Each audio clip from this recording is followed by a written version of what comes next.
Hello and welcome to NAIFA Live. I'm your host, Zach Hewells. Can you believe that we are already entering year 5 of NAIFA Live? And I can't think of a better way to do it than with today's all-star panel of guests. But first, we're going to kick things over to NAIFA Colorado's Kathleen Owings with the Pledge of Allegiance.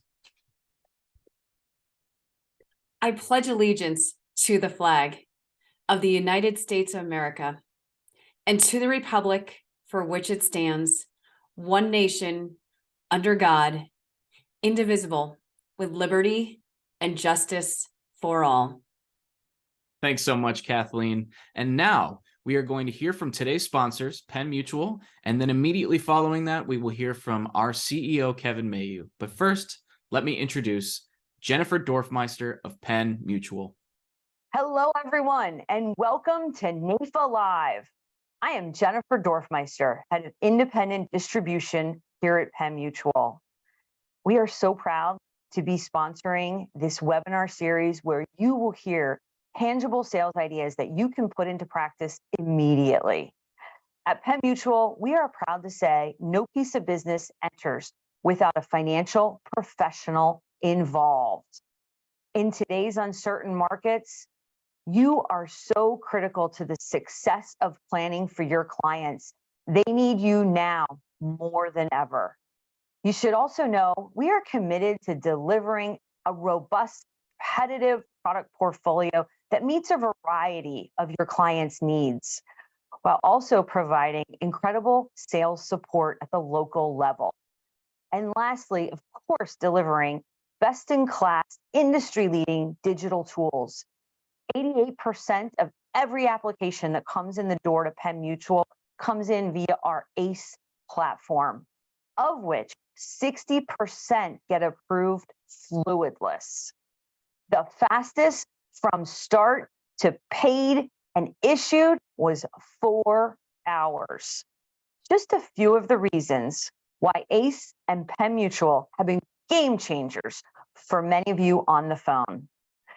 If you're interested in learning more, reach out to me at dorfmeister.jennifer@pennmutual.com. I hope you enjoy the webinar. Hi, NAIFA. Happy New Year. I can't believe it's already 2023, but 2023 is starting to be a great year for NAIFA. I want to first thank, before we get into the rest of NAIFA Live today, our good friends at Penn Mutual for sponsoring this special series that kicks off today with Howard Scharfman moderating a panel discussion of some really innovative work that is being done within the financial services industry. But before we get into today's NAIFA Live program, I wanted to share a few highlights with you.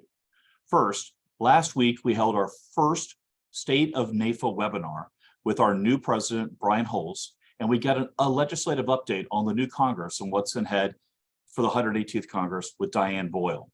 The webinar is available on demand, and everyone can watch it when you get a chance. It also highlights a lot of our successes from 2022 that we celebrated back in our National Leadership Conference in November. Next month is February, and in addition to Valentine's Day, it's also a special month because it's Life Happens, Ensure Your Love Month, and it's also I Love NAIFA Month. We'd like to ask everyone out there to please follow NAIFA on social media, and when you've got something you'd like to celebrate about this association, to post it and tag it and share it with others. We're also trying to encourage everyone to help recruit more members to join NAIFA so we can have a stronger voice on Capitol Hill and in state capitals all across this country. And everyone who joins NAIFA between now and the end of February will receive a special copy of Jamie Hopkins and Ron Carson's new book.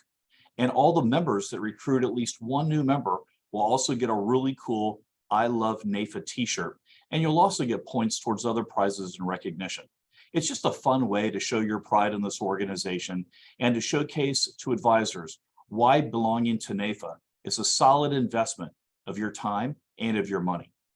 And as part of I Love NAIFA Month, we're also overhauling our member portal and making it easier for you to access all of the benefits that are out there for NAIFA members.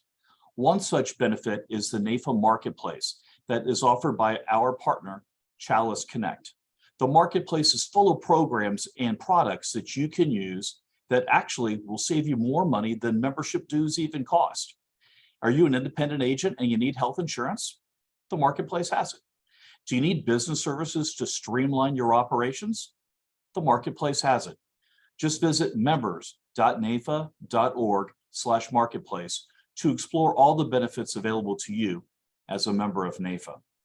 And as part of your member benefits, we've also created a new program called Coaches Circle, which has put together a set of coaches that can provide all NAIFA members with members-only education on sales and marketing. The coaches have agreed that they'll either help out NAIFA members one-on-one, or you can do it in a team with several of your colleagues together. So look for upcoming webinars from coaches Deidre Van Nest, Joe Templin, Dan Finley, and Carrie Jollenwater to start. Next, we announced that we have a new and expanded partnership with our friends in Women in Insurance and Financial Services, WIFS. We are going to hold our inaugural Women's Financial Security Fly-In with women advisors from our invited corporate sponsors, Guardian, Northwestern Mutual, New York Life, and Emeritus. That event will take place in March. And a fun new offering that you might want to take advantage of and tune into is our new Advisor Today podcast and webinar series. Introduced last summer, these two events have become very popular, and they feature NAIFA members telling their personal story and sharing what has helped them be successful. You might even pick up some insights that you can use in your practice to make you more productive as an advisor. Also want you to mark your calendar for a couple of key dates in the year ahead. May 22nd through 23rd is our congressional conference and our 8th annual DEI symposium in Washington, D.C. And then later in the year, December 3rd through the 5th, we have our National Leadership Conference, also here in Washington, D.C. And we're also going to have a ribbon cutting for our new NAIFA headquarters, which will be in Arlington, Virginia. We hope you can join us May 22nd and 23rd for the Congressional Conference and December 3rd through the 5th for our National Leadership Conference and headquarters dedication. And those are just a few of the key dates that are out there, but keep an eye on your inbox because we always send out updates as to other activities that are out there for you to take advantage of as a NAIFA member. And as always, if you have any feedback, any ideas on how we can do a better job serving you, please let us know. If you've identified a company or an organization that NAIFA should work with, let us know that as well, because we're always trying to find ways to grow, to improve, and enhance the member experience, because we know together we can take on anything. And 2023 is going to be our best year yet. Now it's my pleasure to introduce Howard Scharfman, Senior Managing Director at NFP Insurance Solutions and the moderator for today's panel discussion. Howard, welcome to the broadcast. Thank you very much, Kevin. It is such a pleasure to be here today as your host for NAIFA Live, sponsored by Penn Mutual. I look forward to our entire seminar series, which will include 4 seminars. But today I am incredibly excited to introduce our 3 speakers. The first is Doug Grady. He's a graduate of Tulane University. He's a TEDx speaker, highly requested keynote speaker, and highly requested coach. He's been studying and teaching the pathways to personal potential for over 20 years.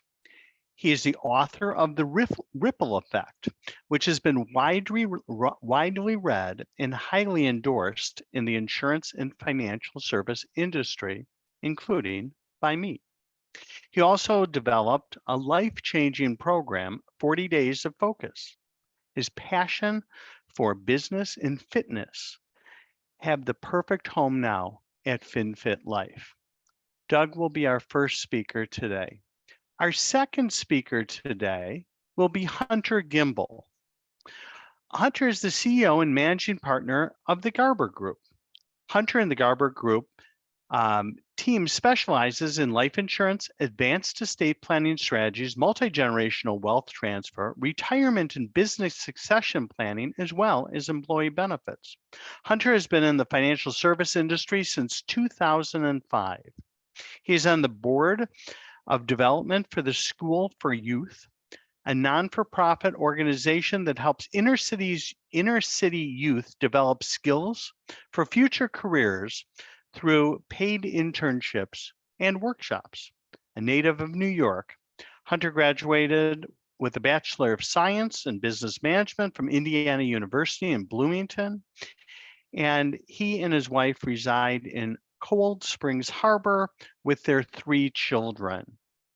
And finally today, our third speaker, Caleb.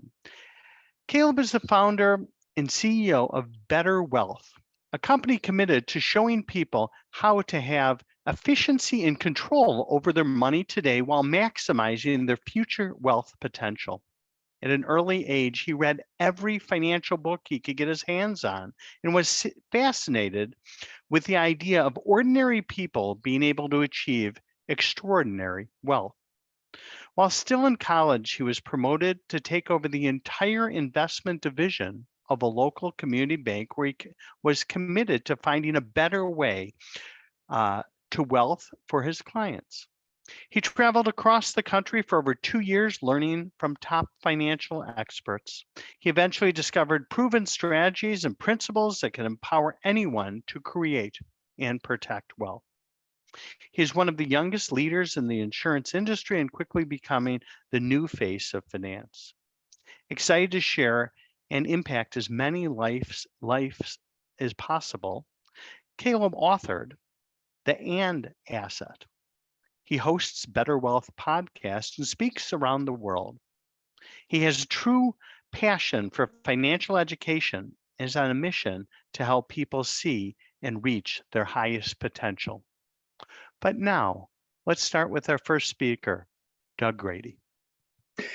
Thank you so much, Howard. It's a privilege to be here. It's been quite an honor to work with you personally through FinFit Life, and I've learned so much from you. I'm so grateful. My background, or my entry point, I should say re-entry point into the insurance industry is maybe somewhat atypical. I started out straight out of college for a short time, roughly 4 years, with a subsidiary of Aegon Corporation. I left that industry in 1994 to pursue a career in training development. So for the past 20 plus years, much of that work has been done in the financial services industry with companies like New York Life, MetLife, Equitable, Prudential, many others.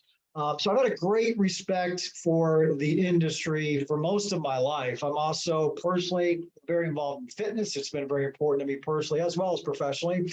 And so when I saw this very unique integration of physical fitness and health into the financial fitness and wealth with Howard's company, FinFit Life, I said, what the heck, I'm going to throw my hat in the ring and I will officially enter the business. So I've been a director now with FinFit Life for roughly 2 years. And as I reflect back on the past 20 to 30 years, one of the most valuable tools that I've been able to utilize in working with advisors and agents across the country is a method called the more or less method. And I use this now as I'm building my own practice, my own business within FinFit Life. The more or less method is ultimately a way to distinguish specific choices that we can do more of and do less of to experience the quality of life that we say we want more of that maybe seems to be from time to time elusive. So if we look on the more side, first of all, I'm reminded of an experience I had with a personal trainer of mine several years ago. This young man's name is Choppa. Don't call him Chopper, it's Choppa, kind of raised on the streets, very proud of his heritage, very unique way of communicating. At the time, I was struggling with bone on my left hip, but we worked around it. We got some great workouts, just working around that injury. And one particular day, I was really kind of limping and gimping around, and Choppa looked at me and said, yo, man, what's your problem? And I said, well, you know, I have no cartilage on my left hip, Choppa. And Choppa looks at me and says, you need more cartilage? Eat more of that. What? Eat more of that. The translation here was eat more cartilage. So I actually tried this. I started eating all the cartilage in chicken. I ate all the cartilage in beef. I ordered shark cartilage online. Believe it or not, it's a thing. And roughly 2 years later, I had double hip replacement surgery, but that's not the point.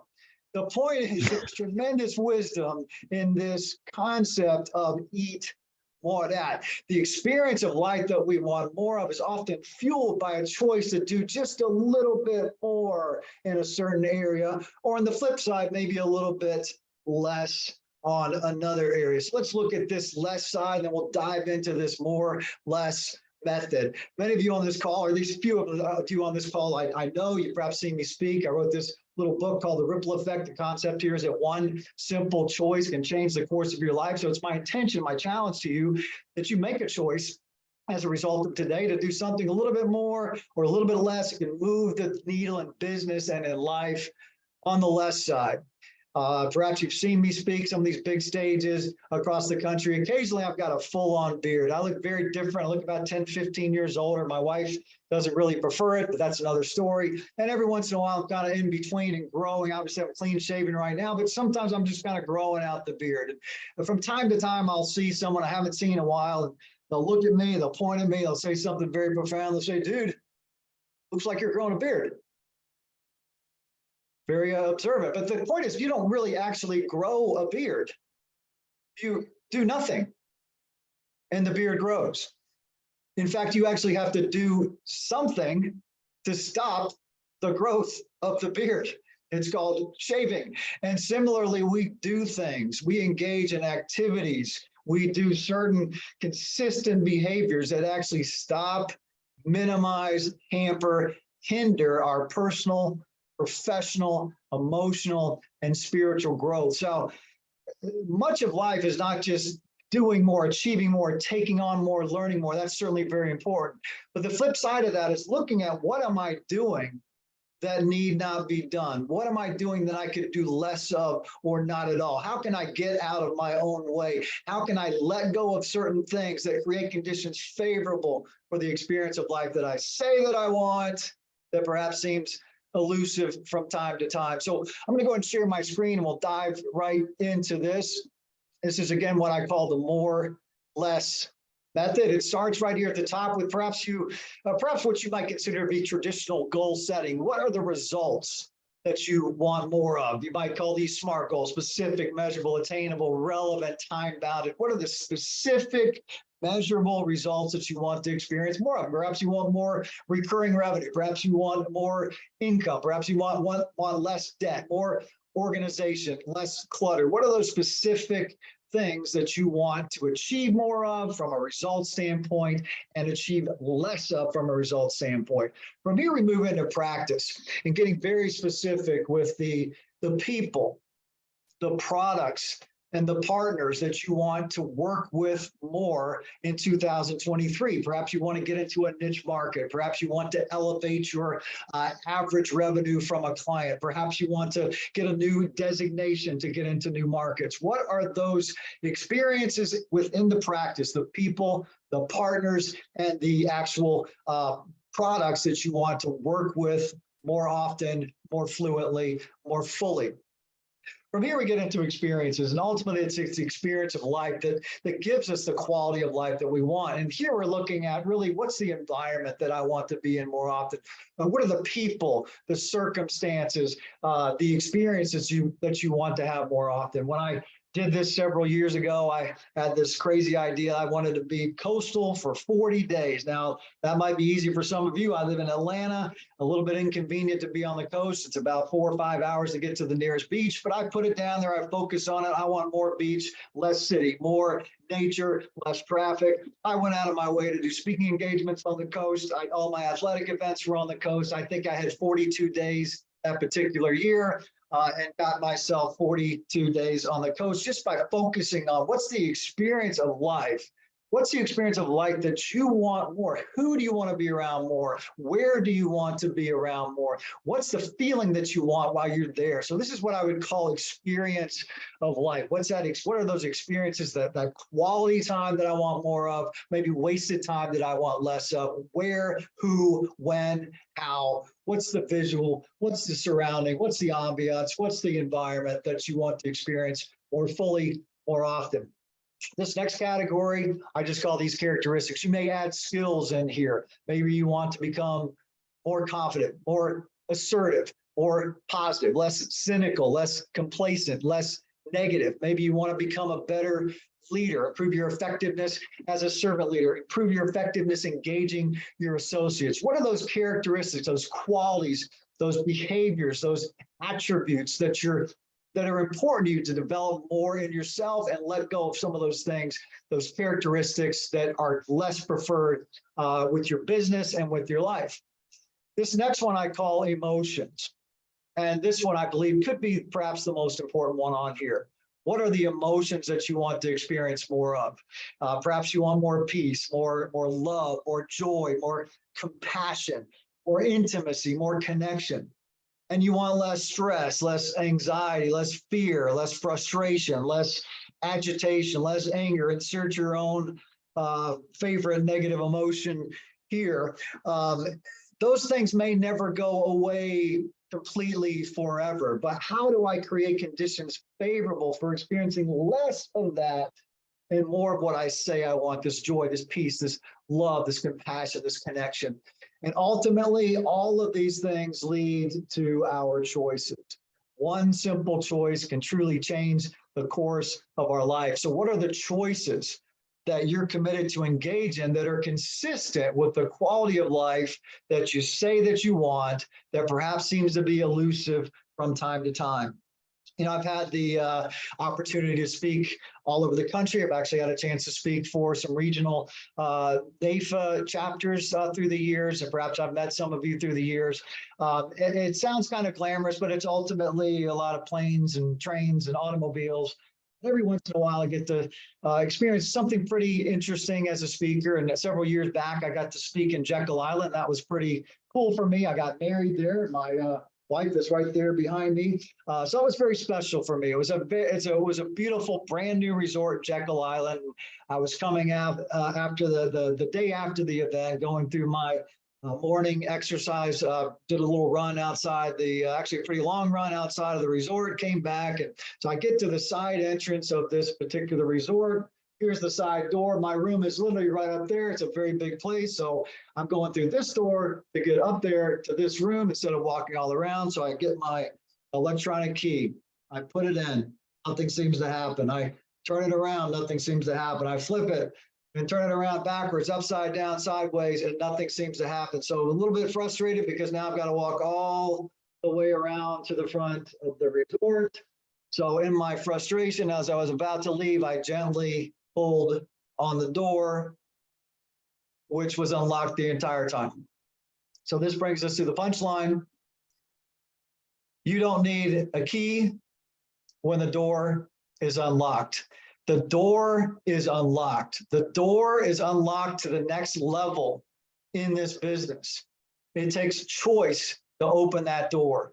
All of these different books, 7 Habits of Highly Effective People, the 7 Steps of the Sale, 10 Characteristics of that, fill in the blanks, 3 steps of this, 10 steps of that. All those things may be important, but the most important aspect we have is the power of choice. One simple choice truly can change the course of your life.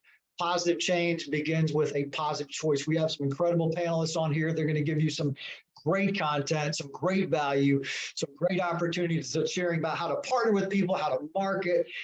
All of that stuff is tremendous, but nothing happens until we make one simple choice. Choose simply, choose powerfully, choose now. One simple choice can change the course of your life. What will you choose to do more of? What will you choose to do less of? I hope that this can be a catalyst for you to make one simple choice to change the course of your life, not just professionally, but personally as well. I'd love to stay in touch with you. If you want to stay in touch with me, just go to douggrady.com, put your name and email in the blog, and I will respond to you accordingly. Love to stay in touch with you as we go through 2023. So Howard, I thank you again for the opportunity to share with you this more or less method. My challenge is very simple. One simple choice can change the course of your life. That's my challenge to us on this call. What will you choose? Thank you very much, Doug. That was super fantastic. And to everyone who's out there listening, we have a Q&A feature on the bottom. If you have any questions for any of the panelists, please put your question there. I'll be picking as many of them as I can. But before we do that, and before we get on to our next speaker, I have a couple questions for Doug. Doug, let's start with, once you have decided what you want more of and what you want less of, how do you keep yourself focused and how do you keep yourself on track? Because my father would say very carefully, it's not easy. In fact, many times we make a choice, Howard, and nothing seems to change. Sometimes I talk about 3 steps to a ripple effect. It's number 1, choose, but then number 2 is we got to stay the course. If I just say I'm going to go to the gym, I go one day, oh man, I'm still out of shape, I'm still tired, I'm still hungry. Nothing's really going to change. So we've got to stay the course. number two is once we choose something, I recommend we designate a specific amount of time. I call it medium term, no less than 21 days, no longer than 90 days. I'm going to lock into this choice. Maybe it's lead generation. I'm going to up my calls by 20% or 30% or 50%. I'll do this every day, 5 days a week between now and the end of the quarter, putting a time bounded on it and doing the work. In fact, if you've read my book, you know the most quoted line, and I know you have, Howard, and thank you so much for the endorsement. For those of you that are unfamiliar, the most quoted line in that book, Howard, is 3 words called "do it anyway." And these are words my father would say to me when I didn't feel like doing things like clean the room, do the dishes, chop wood. He'd say, and I'd say, I'm too tired, I don't feel like it, I don't want to. He'd say, do it anyway. And I hated those words because there's not a lot of rebuttal. And then that's kind of I love those words now, because when we're faced with the inconvenience, the frustration, I don't want to do it, I don't feel like it, the weather's bad, there's a tornado outside, which actually just happened for us last week. There's really only one question. Are we going to follow through and do what we said we're going to do, whether we feel like it, whether we want to or not? So the second step is we got to choose is the beginning. Positive change starts with a positive choice. Staying the course is where that choice is really implemented. I've heard you say this with regard to life insurance policies, Howard. The only way to mess it up is to let it lapse. So when we make a choice, the only way to mess it up is to give up, to throw in the towel, to say, oh, I'm not going to do it. I'm going to give up. I'm just not going to do what I said I would do. So secondly, we have to stay the course. We've got to find a way, continue to do what we said we're going to do. Sometimes it helps to have an accountability partner, having a structure. This is probably another seminar in itself, but ultimately it's choose, staying the course. And third, and most importantly, is paying attention to the positive impact on that choice. Those are the 3 steps: choose, stay the course, pay attention. Excellent. You said 21 days because a habit is formed in 21 days? 21 at days a minimum? Is minimum. Yeah, there's been research. There's a book called The One Thing, several other books, Power of Habit, that have actually disseminated it. Depending on the habit, it could take longer than 21 days. 21 days is a start. That's what I would call the minimum for a medium-term commitment. There's been a lot of energy around this 66 by some studies. It's been more of an average for some habits that aren't completely ingrained in us. That comes from The One Thing, written by Gary Keller. So there's some empirical data in there regarding that. Ultimately, what I coach people not to do is say, I'm going to do this, be this every day for this year, because it feels like forever. If I could dumb it down to 21 days, 30 days, 40, we have a program called 40 Days of Focus, 90 days, anywhere in that range, it's much easier for us to get our head around and say, I'm going to lock this in 90 days, 60 days, 40 days, 6 weeks. And then we reassess. We look at the progress, we pay attention to where we are and say, okay, now what? This is what happened during that commitment. What's next? Excellent. Just one more question before we get to Hunter. We're very fortunate to have some relatively new professionals on the line here today. So what would you recommend is the most important choice, either on the more or less side, for young professionals? You know, I'm not young, but I fall into that category of new, I guess. I've been back in the industry now for a little over 2 years. In my humble opinion, Howard, the most important thing that new people can do, and let me just kind of pre-frame this, because there's so much information, there's so much to learn, there's so much that can grab our attention in this industry. It can be absolutely overwhelming, but there is one thing that anyone entering the business can do. And in my opinion, it's the most important thing, and that's lead generation. It's getting in front of people that have the ability and the need for what we do. We don't have to know how to handle that person. I've got somebody, I can call you, I can call another associate, I can call senior people. My job as a new person in this industry, what actually is going to make me get through the first 2 years effectively, in my opinion, is lead generation, getting in front of as many people as often as I can and getting the right players, the right partners, the right people in front of them and learning along the way. This is what I personally did when I got in business with you. I worked with our most experienced agent in the business. I got him in front of as many people as I could. And I did that work, and then he did the work. I just shut up and listened, and I learned every time we got him. Every time he got in front of somebody, I learned. But my job was to get us in front of as many people as possible. And I think that's the biggest lure that people in their first 1 to 2 years in the business. Everything else, I don't want to say it doesn't matter, but it matters a whole lot less if I'm not in front of people. Excellent. And as a mentor, I've always said, it's so important when you start something to finish it, because that becomes a habit also. Absolutely. So thank you very much. And just so everyone knows, we're asking you to put questions in the Q&A. We're going to get to that after all of our speakers speak. And I promise I will get to as many of them as possible. So Hunter, thank you for coming. And what are you going to share with us today? First of all, Doug, thank you. Not only do I get to be a a panelist, but I'm also a participant. I took down many notes. The power of choice. Do it anyway. Stay the course. So excellent presentation. I want to speak with you offline about myself, my own team, and I've been in the business.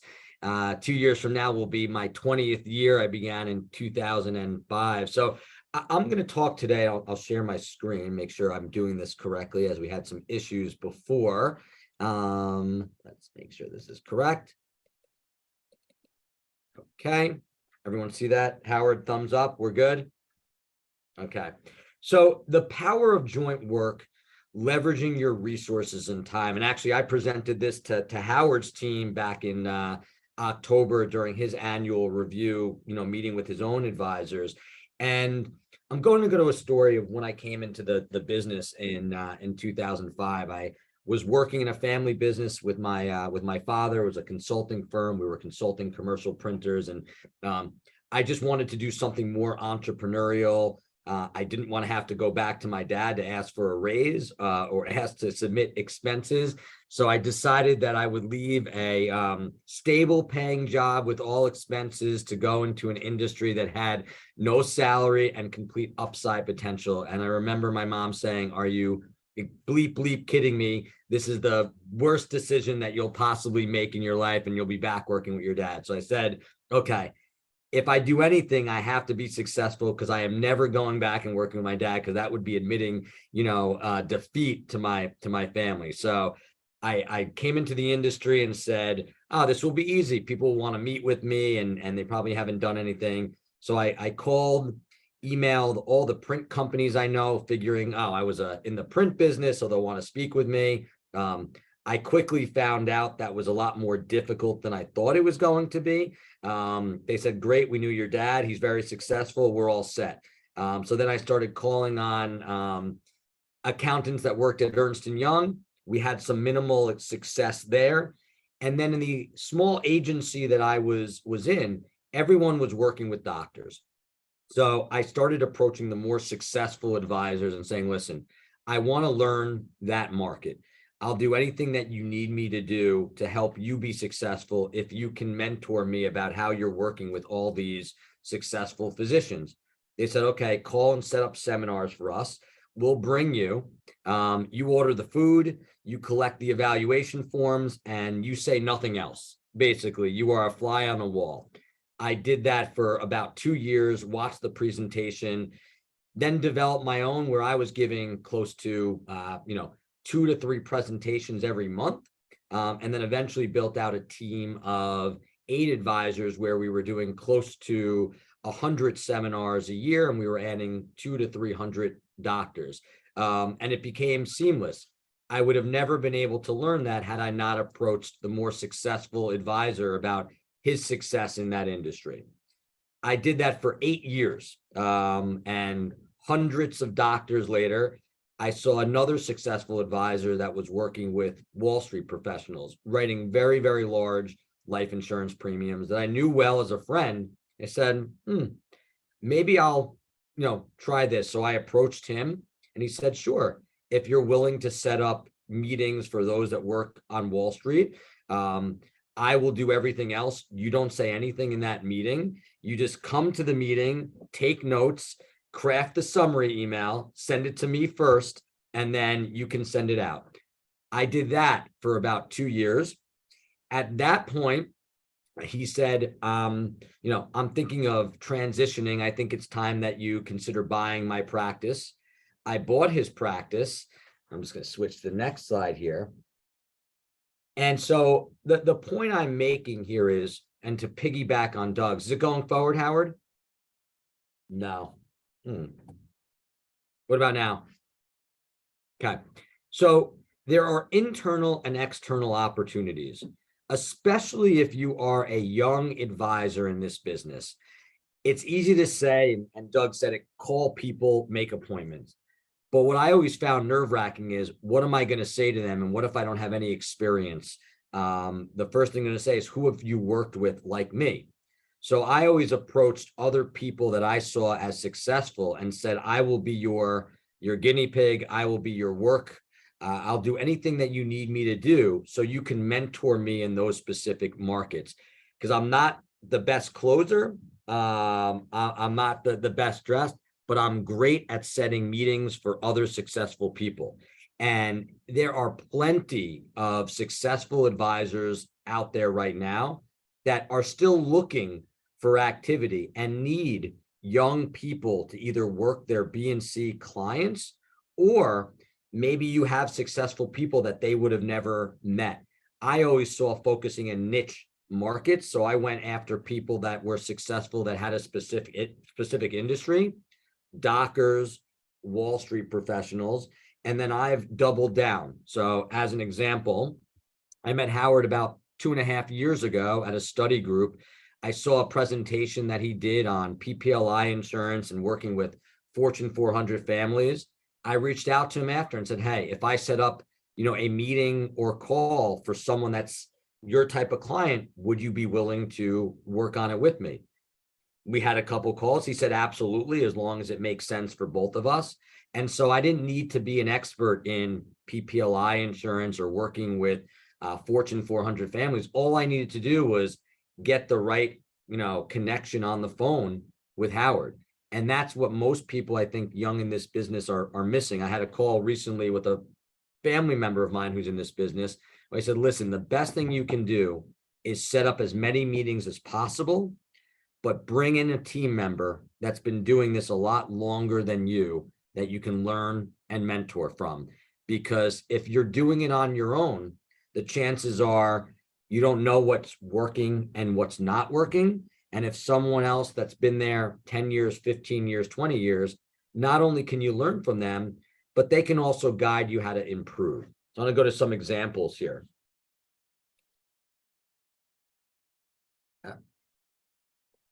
Stack. Okay. And I've done this internally and externally. So this was just last year to give you a few examples of case studies we worked on. So one was Fred Gaber, who I mentioned previously, works specifically in the Wall Street space. I approached him about a hedge fund manager in 2018 rather. He was a portfolio manager that I was referred to. I wasn't very knowledgeable about advanced estate planning at that time. I did my initial meeting, brought Fred in, and voila, we wrote about 100,000 of target premium that year. And then 2 years later, when he had a wife and kid, he wanted to update things again. We wrote about another 150,000 in target premium. And it all happened about getting introduced to the right person and bringing the right joint work partner. All I did was set the stage, do the behind the scenes work, manage the relationship. That relationship alone brought in about almost 300,000, of, target premium for that. Second one, Paul Vignoni, who was a retired general agent, actually my first general agent that was a JD in taxation and worked with a lot of family run businesses. I was introduced by my father to a printing company, 3 brothers. A business was gifted through a buy sell. They had no actually insurance in the buy sell. I didn't know that much about cross purchase or entity buy sell, but I had a good relationship with the owner. I contacted Paul. We had an initial meeting. We were introduced to their board. We were introduced to their attorney. We were introduced to their CPA, and voila, we wrote 20 million of term in buy sell on each of them. I wouldn't have been able to do it without him. Fast forward, my father-in-law runs a PNC firm. They have two brothers. They always said if they had a third brother, he would have been the life insurance guy. They get a lot of opportunities for low-hanging fruit, key man insurance now that I work on with Paul, who I brought up before.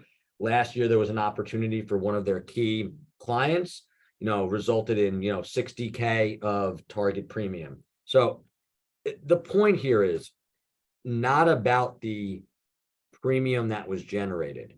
The point was it could have been anyone that would have wrote these cases, meaning it wasn't me that was anything special. It was my ability to call people and find the right joint work partners to work on them with me. And I didn't have to say anything special on the phone. All I said is, great, let me take down a few facts. Let me set up the next call or meeting with my key partner and, do whatever he needed to or she needed to do behind the scenes. And that's my biggest takeaway from today, that I would advise anyone young. If you're running meetings by yourself, no matter what you're doing, it's a huge mistake. The only way to get to the next level is to be mentored. It'd be like someone coming into the NFL, never working under Belichick or Parcells and just doing it blindly. They wouldn't last very long, but somehow all these other coaches that came from that tree have remained in the NFL or moved around because of the guidance and mentorship that they've had. And that's, I think, the biggest thing that we need to be focusing on in an industry, especially now where everyone is working remotely. A lot of clients are still doing things remotely. So you may only have one chance. And if you blow it, you may not get another opportunity to speak with that, prospect or client. So if you can partner, and it doesn't have to be one partner, and it doesn't have to be within your career agency system. I work with people within Penn Mutual being a career agent. I work with Howard, who's IFN. I work with those at various companies where I feel that they're the right fit to be able to support the client or prospect that I'm meeting with. So that's my biggest takeaway. And my follow-up from today is if anyone has any questions or has any challenges finding partners, I'm happy to, provide guidance about the best way to go about that. Howard, you're muted. Excellent. Thank you, Hunter. A couple points that I just want to highlight there is when you said earlier, who have you worked with who is like me, that a client is a reasonable question for a client to ask? I would refer to that as a herd mentality. And I know with many of my clients, they live in this herd mentality world in which they want to know that you're not learning on their behalf. So they want to know who you're doing business with or what firms you're doing business with, because they don't have the time or energy to train you on their business. I think that is so important. The next thing I learned was ask for mentorship and be a sponge. And that's not just when you're young in the business, but at all times in the business. I ask for advice all the time. You're 17 years in the business, and I know you ask for advice all the time. So always and consistently and continuously ask for help, because just someone else sitting in a meeting might have an idea and it just might be better than yours or mine. So why not partner up with people? I think it's really important. So for people on this call who might be recruiting, you had said that you had decided to leave your family business and go into a more entrepreneurial business.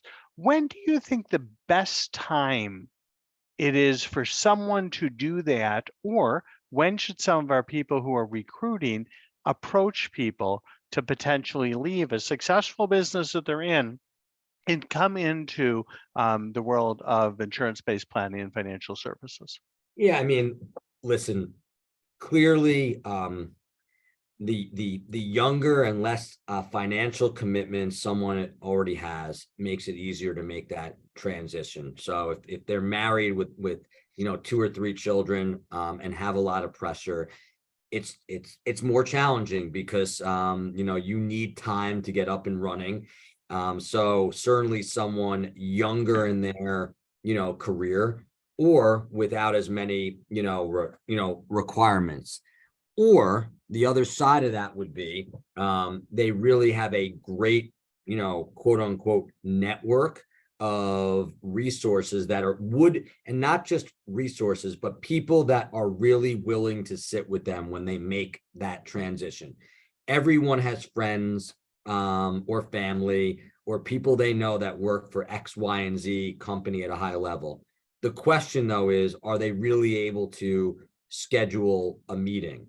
And I think they have to be honest, and the recruiters need to ask direct questions, because we've seen a lot of times people transition and they thought they had a really good natural book of business, and then they realized that it was a great book on paper, but it didn't mean that it naturally was going to translate into business ultimately. Howard.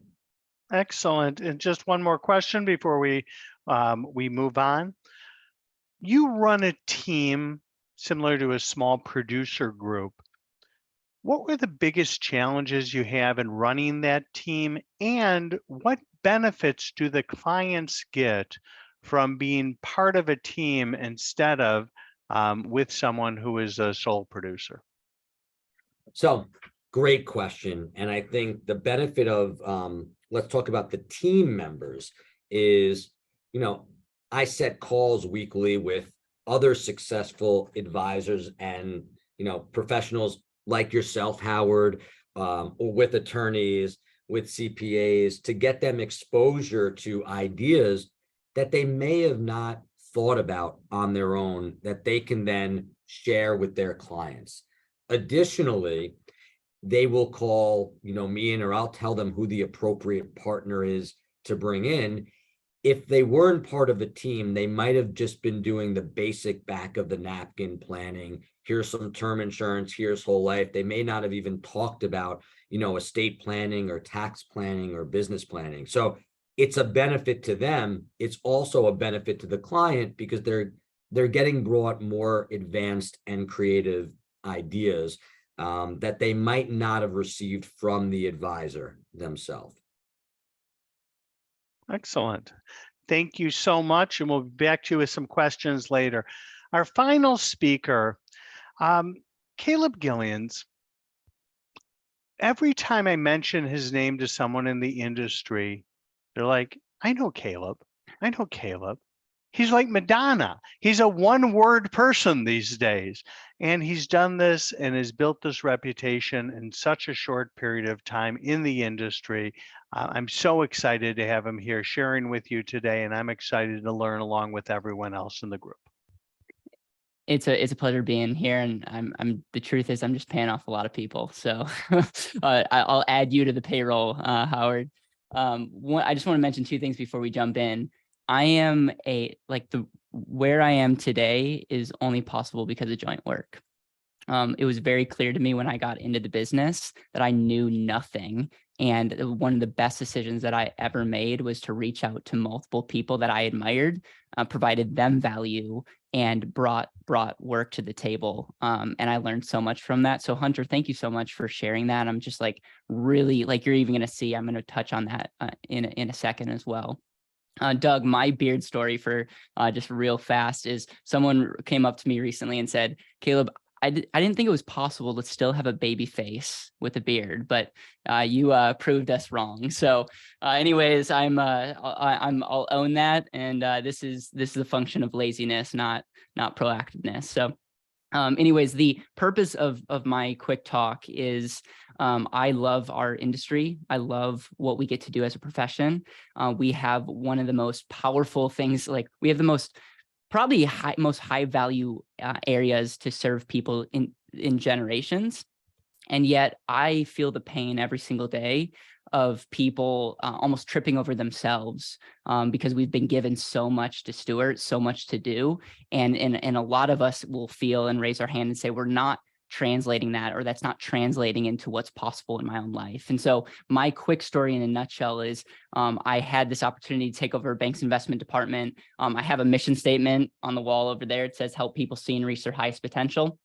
And I just knew one day that there was better ways for me to go out and serve people. And there was this fear, and a lot of people were giving me advice, but it was one of those things where I knew that there was a better way. And I'm going to share with you almost like the framework and the 1-2 punch that I took. I didn't know how to articulate it at the time, but I took it, failed through it. And I just want to give everyone kind of the mental framework of what I did. And then this is a part of the presentation that I gave at NAIFA Apex.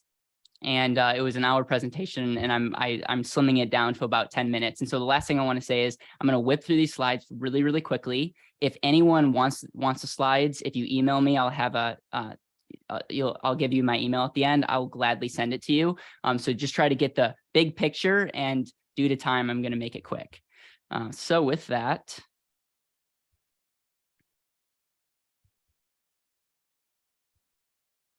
okay. So I call this value leveraging. And the overview that we're going to go through is value leveraging framework. If you know anything about me, I'm obsessed with frameworks. And so I want to visually show this. Then I'm going to give you guys 3 questions that will be able to, like anybody, regardless if you've been in the industry like 50 years or you're just starting, you'll be able to get really crystal clear about the value that you want to provide. And then finally, I'm going to give you 4 leverage tools that if you take one of these concepts, will be able to hopefully be an amplifier to your message, to your business. And so really the value leveraging is a function of 2 things: create value and maximize that value. If you can do these 2 things, you'll be successful in business, whether you're selling a product or whether you're selling a service. It's really, this is the 1-2 punch. And so the value equation really comes down to, we have our input. This is a function of our time. This is a function of who we know. This is a function of how good looking we are. We have our input, and it's limited. But at the end of the day, we can provide one of 2 things. Money only goes to one of 2 things: a service or a product. Money will only flow to either one of 2 things: a service or a product. And so a lot of times we need to be focused on what are the outputs that we're creating. And so I like to think of, if we always talk about money following value, but we really should say money follows output. And it really is the perception of our output. Because sometimes our services, we might provide the world to someone, but people don't perceive that as being valuable. And I hope that like resonates with some of you, because we have the ability to change people's lives for generations, but that perception doesn't always translate. And as a result, we feel like used car salesmen sometimes. Leverage is very, very simple. It's just used to the maximum advantage. And so if we can provide value and amplify that value, that really is key. And so the idea of, I'm making an assumption that majority of the people on this call, the way that our output is actually the service that we provide. And so leverage is saying, if we provide a great service, how can we amplify that service across the board? And so leverage is really that second punch. Now, Doug, this is not me disagreeing with what you're saying, because I 100% agree with what you're saying as it relates to leads and being really focused on here. But what I want to do is I want to take a step back. And when I got into this business, majority of people told me, Caleb, you got to get a list of 100 people. You have to invite them out to Starbucks, corner them in the Starbucks, and then ask for 3 referrals and all this stuff. And what was frustrating was I didn't even know what we did. And that lack of conviction really translated in how I tried to market and how I tried to talk to people. And so what I find is a lot of financial advisors and agents fully focus on, they think they have a marketing problem, which they do. But at the end of the day, they actually have an amazing offer or sales process problem. And which means they don't really know what they do, and they can't translate that. And that offer is not speaking for itself. And then they don't have a sales process that's scalable, but that's actually life-giving through the process. I'm not even going to touch on the sales process, but I'm going to go through 3 questions that, regardless of who you are, can make you convicted about your amazing offer so that we can translate into leads. And that's what I'm going to focus on in a second. So the value exercise is a function of 3 questions. And I, again, would recommend you writing these down or taking a picture of this. Question number 1 is who's your ideal client? If you could only meet with one person, who would that be? If you've been in the business a while, who are the people that you love talking to and are excited to meet with? And who are the people that maybe you don't want to? And that will help figure out who's your ideal client. And then question number 2 is really key. What problem do they have? What problem do they have? This is a big mistake that people make because they say, okay, how do I know that my services are valuable? These are my ideal clients, and this is how I can help them. But we're not speaking to the actual problem that people are experiencing. And so my encouragement would be if doctors or whatnot is your ideal client, what are they laying up in bed at night with? What are they arguing with their spouse about? What's creating anxiety around them? And can we articulate those problems?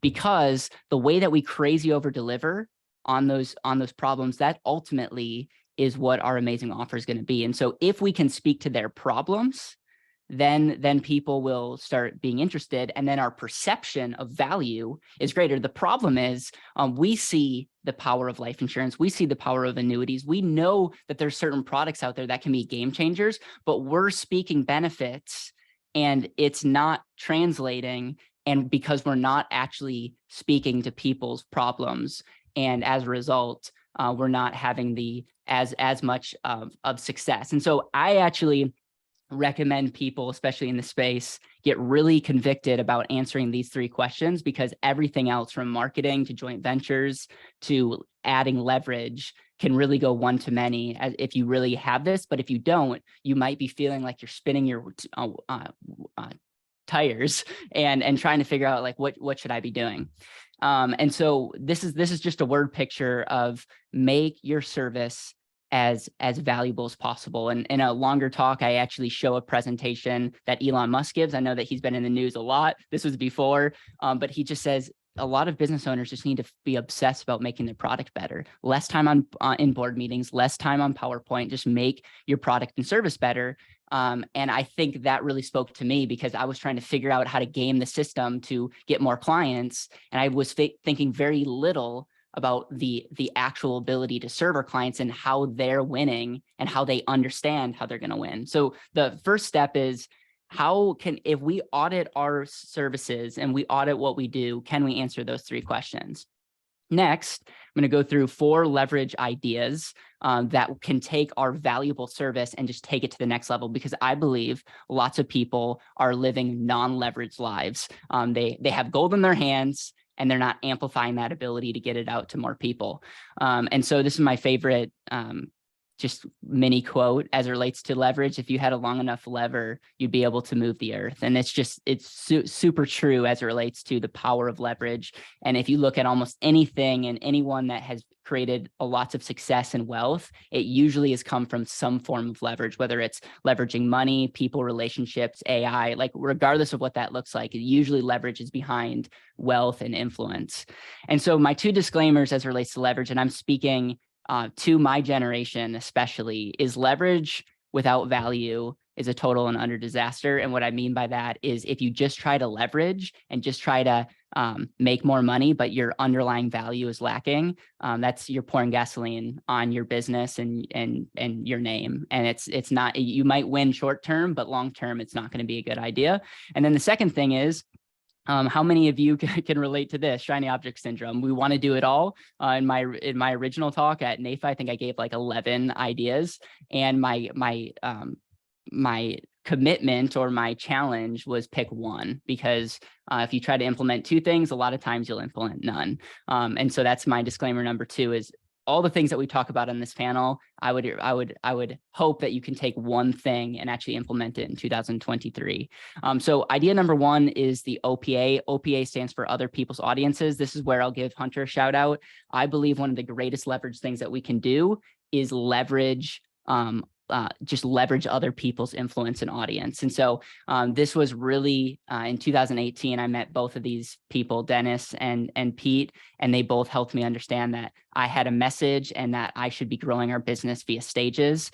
And they showed me just like, hey, your message is a function of, again, who do you serve? What problem do they have? And what's your solution? And really, there's 4 types of stages out there. There's virtual stages. There's joining podcasts, joining other people's YouTube channels, doing virtual stages like I am right now. There's social media stages. Every time you hit publish on a social media platform, more than 1 people are seeing that. And that's a function of that social media company allowing you to get eyeballs on what you're producing. There's joint partnerships. We've grown significantly because of joint partnerships, because other people lent their credibility to what we're doing. And then there's physical stages. And this right here, if you take a picture of this slide, this has, I credit probably 50 to 60% of what betterwealth.com is because of our ability to understand OPA and other people's audiences. And I would encourage, if you get your who problem solution dialed in, who are the people that can benefit? Where are they gathering? And how can we get in front of those people? That's a form of leverage, because I'm speaking once,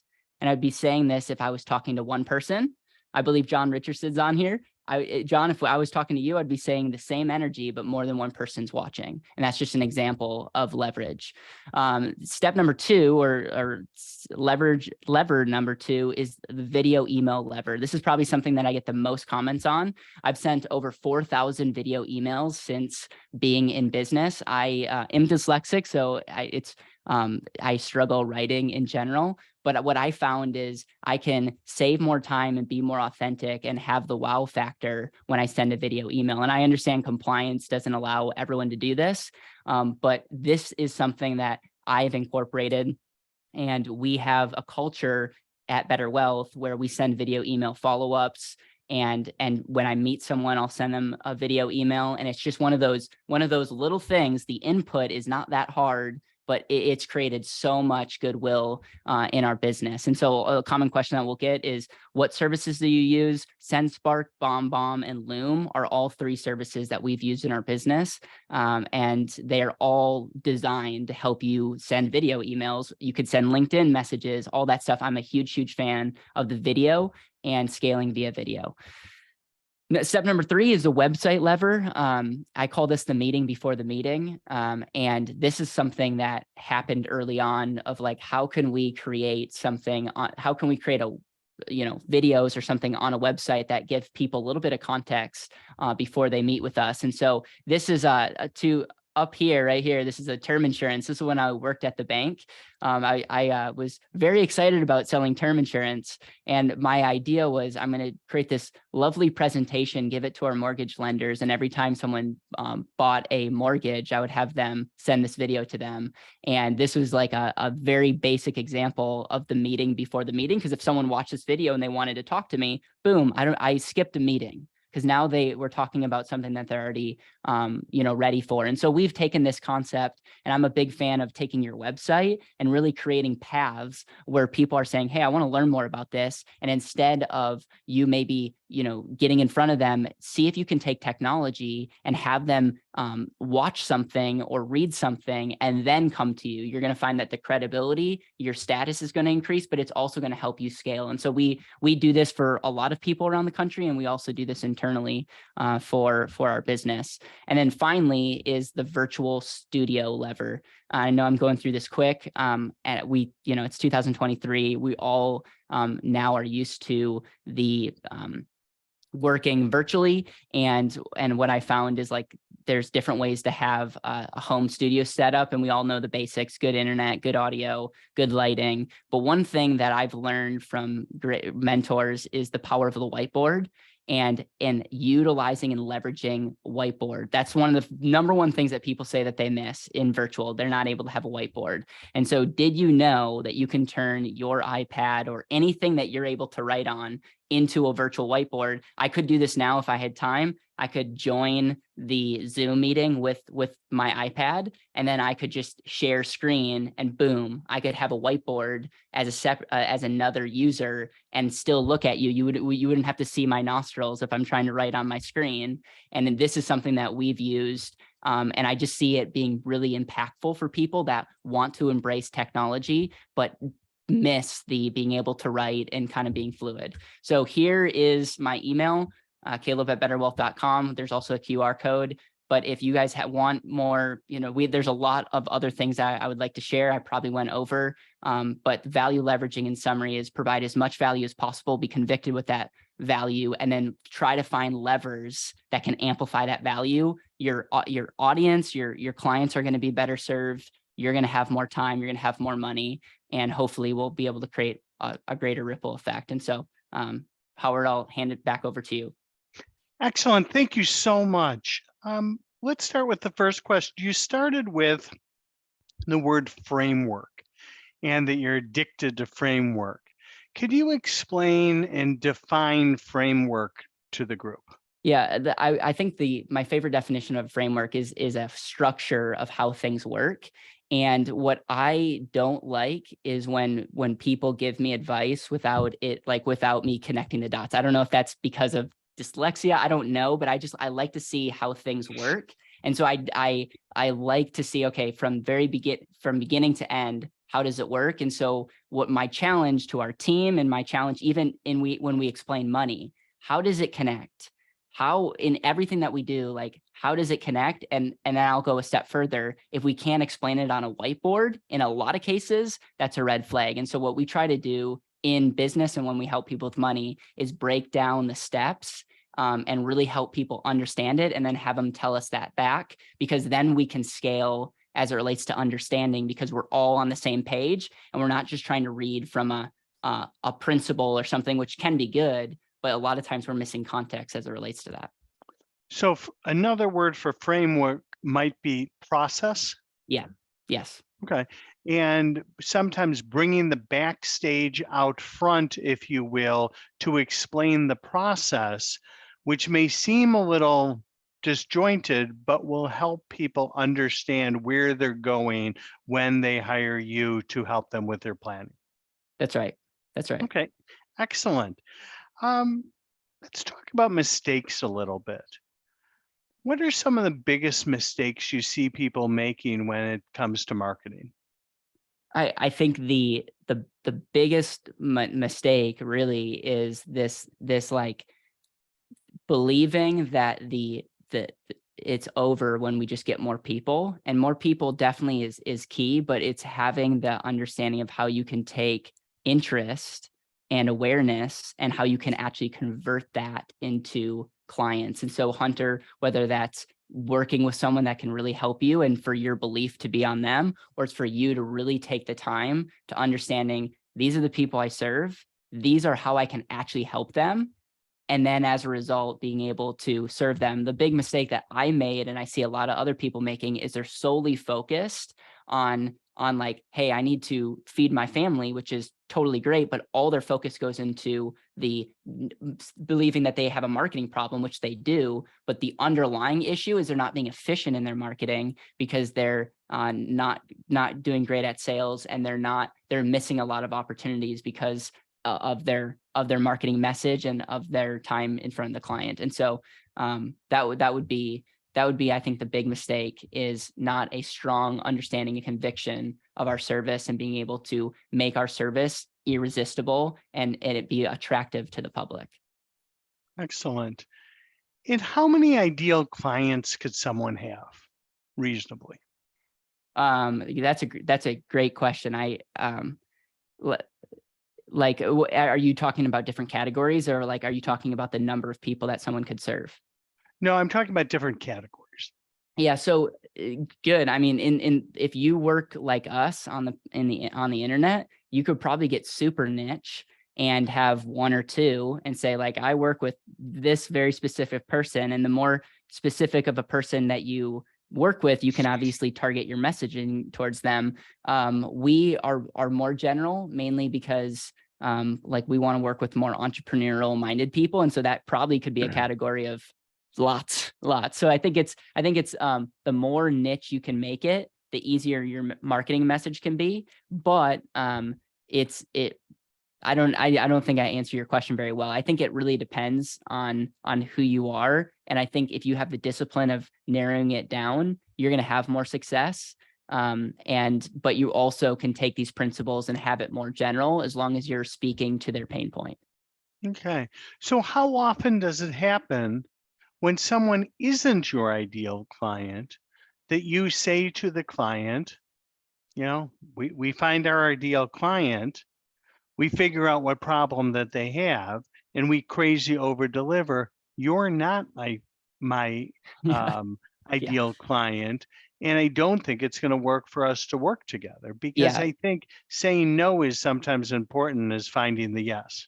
Yeah. Yes. And one of my favorite quotes is, every time you say no, you're indirectly saying yes to something else. And so, yeah, turning away people is always tricky. Our marketing message on the front end, I think, is good enough where it usually weeds out a lot of people to say, okay, I'm not a good fit, not a good culture fit, not a good belief fit. But we probably turn away about 25% of people that come to us. And we try to add value. We have courses, we have content. So it's never we can't work with you. It's this would actually be a better fit for you because you wouldn't be able to really benefit from our services. And then the other thing is, not that I want to this would get us distracted, but there's other companies we have so we have other avenues that we can serve someone.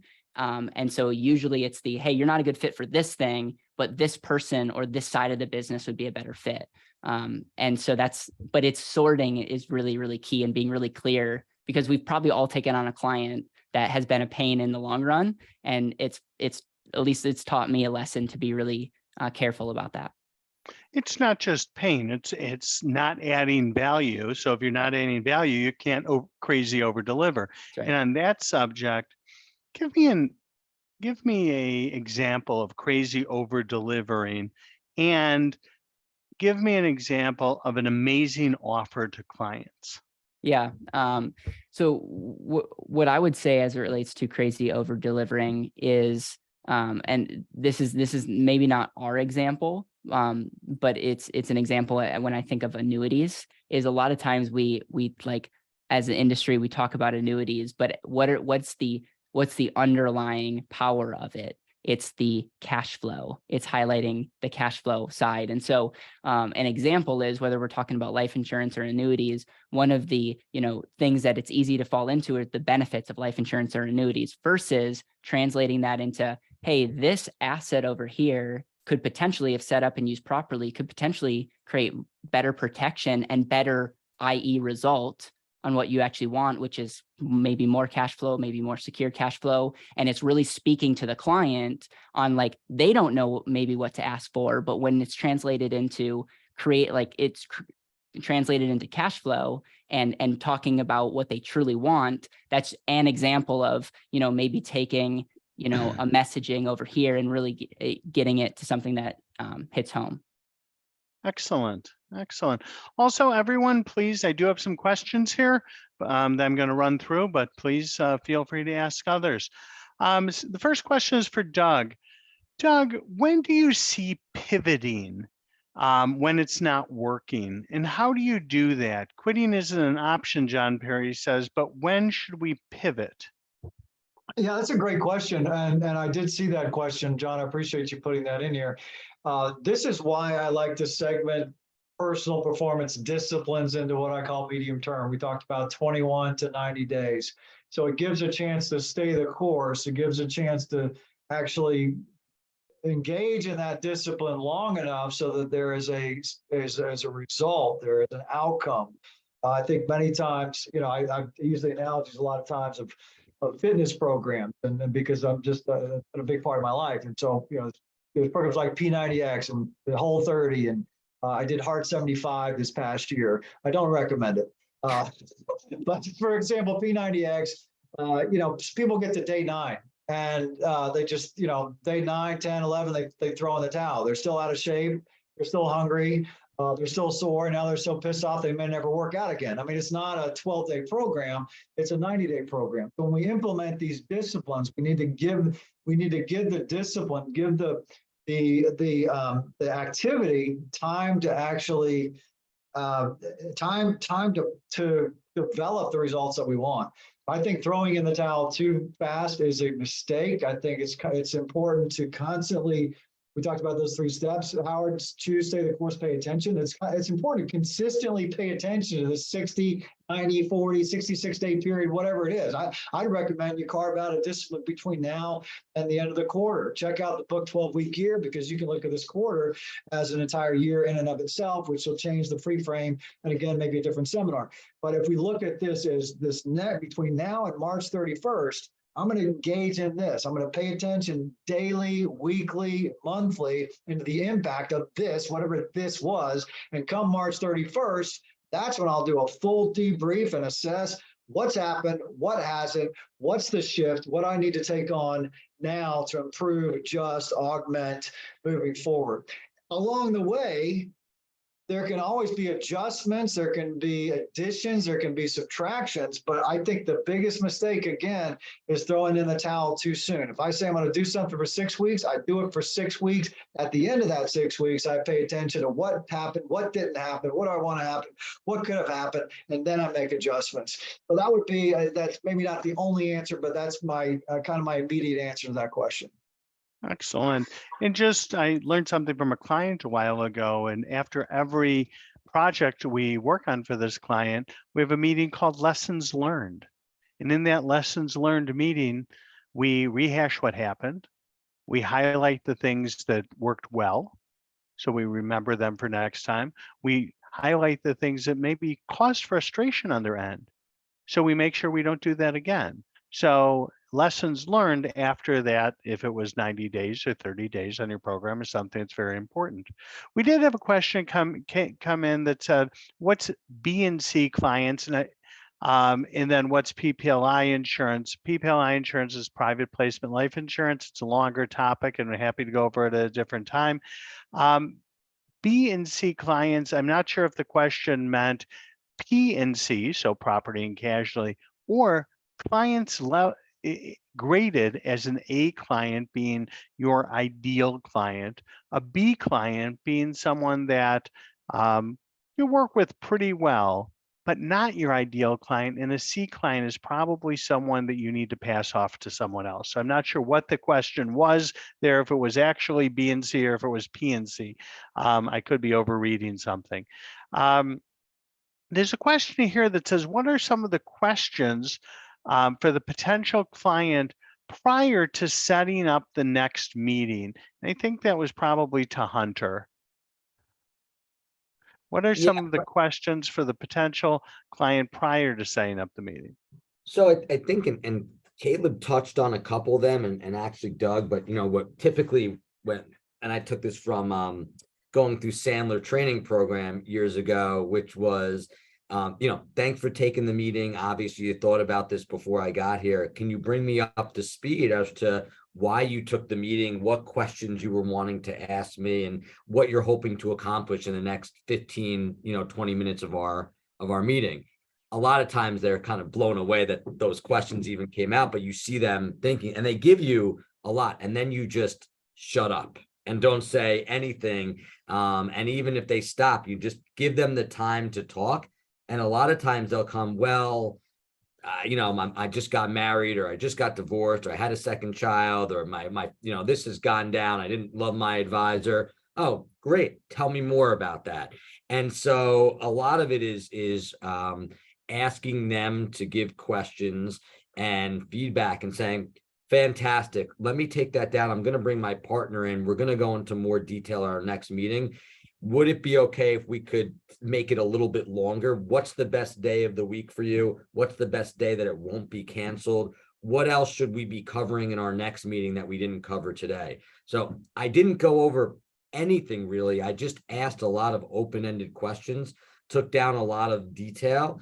And if anyone hasn't gone through that or the other trainings, that was a game changer for me, was going through the Sandler training program and learning the funnel and the pain funnel, and just how to ask questions better and set the stage, and also get upfront contracts to make sure that I didn't just set a meeting. Next Tuesday, are you sure next Tuesday works? Because if next Tuesday are you 100% sure? And it sounds kind of silly, and it's kind of awkward a little bit even, but you'd be surprised how many more meetings hold by using the upfront contract than just taking it down and taking that other step. So I don't know if Caleb or Doug, you're familiar with that process at all. Thank you. I think what that reminded me is of a question that I try to ask with every client, which is, how long would you like this process to take? And the reason why I ask, how long would you like this process to take, is because if they say, I would like to be completed in 1 month, it gives me permission to bug them. It gives me permission to keep them on track, because if they want it actually to take a month and I want to over deliver, I better keep them on track. So it's so important to ask those questions. Also, sometimes we survey our clients afterwards, and we find out so many interesting things. And one of the survey questions might be, why did you buy? Why do you buy from us? Why did you buy now? Because we really find out amazing bits of information. For example, we had a doctor who said they bought because they were concerned with asset protection. Yes, they were a doctor, but they hadn't practiced in 15 years. They have no liabilities. They don't drive over the speed limit. They don't ski race. The odds of them having a reason to need asset protection was very unlikely, but it was on their mind and it was important and it was mentioned during the presentation. But if you would have asked me why, I wouldn't have known. So sometimes just make sure you ask your clients. Hey, Howard, Um, is this something that a standard form that you send out, or do you update it for each client that you're speaking with, whether it's email or however you're using it? We do it from time to time. Got it. We don't do it for every person, but we probably should. And with that, there was another question for Caleb. It said, how do you track your KPIs and what are the important KPIs that you look at? Great question. And I will say we track it via our Zoho is our CRM, and some of the key performance metrics that we look at is, obviously how many people are opting in, how many people are coming in, and then what is and how many people are converting. And so we're very much keeping track of is our message resonating? Are the type of people that we want to work with, are they moving forward? And then obviously we tie revenue to the different activities. And so we track that all via our CRM. So I don't know if that answers that question, but okay.